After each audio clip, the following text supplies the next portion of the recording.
سب سے پہلے تو آپ سب کا بہت شکریہ، اتنے شارٹ نوٹس پہ آپ سب یہاں پہ تشریف لائے۔ تو جیسا کہ رضوان بھائی نے کہا ہے وقت بہت کم ہے، تو ہم یہاں پہ آج ان تمام لوگوں کو، ان تمام شہیدوں کو خراج عقیدت پیش کرنے کے لیے آئے ہیں جو حقیقی یا ذاتی کی اس جنگ میں اپنے کپتان عمران خان صاحب کی کال کے لیے باہر نکلے تھے۔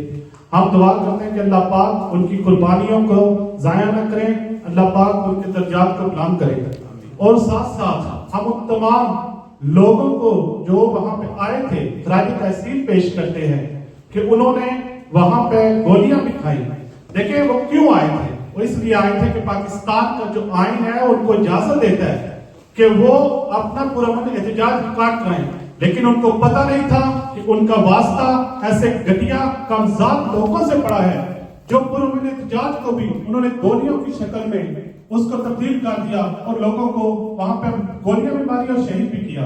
باقی یہ جو سوال یہاں پہ پیچھے لکھا ہے کہ گولی کیوں چلائی، 1947 سے لے کر اب تک گولی چل رہی ہے۔ اگر آپ یہ کہیں کہ یہ فرسٹ ٹائم گولی چلی ہے، بالکل نہیں چلی ہے۔ 1947 سے یہ گولیاں چلا رہے ہیں، لیکن کبھی کسی لیڈر میں یہ جرأت نہیں ہوئی کہ وہ پوچھے، یہ پہلا مرد مجاہد ہے کہ جس نے یہ پوچھا کہ گولی کیوں چلائی۔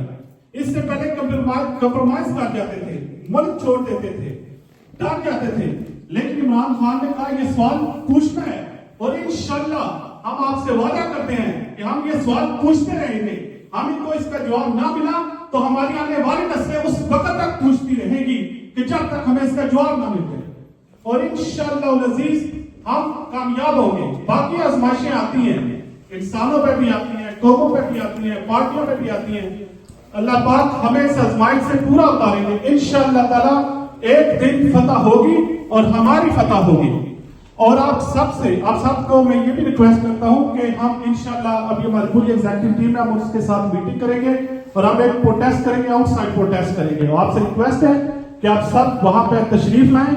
اور دوسرا، ابھی ہم میٹنگ کر کے آپ سے ریکویسٹ کریں گے کہ ہم فنڈ ریزنگ کریں گے اپنے شہداء کے لیے اور وہ تمام لوگ جو زخمی ہوئے ہیں ان کے لیے بھی۔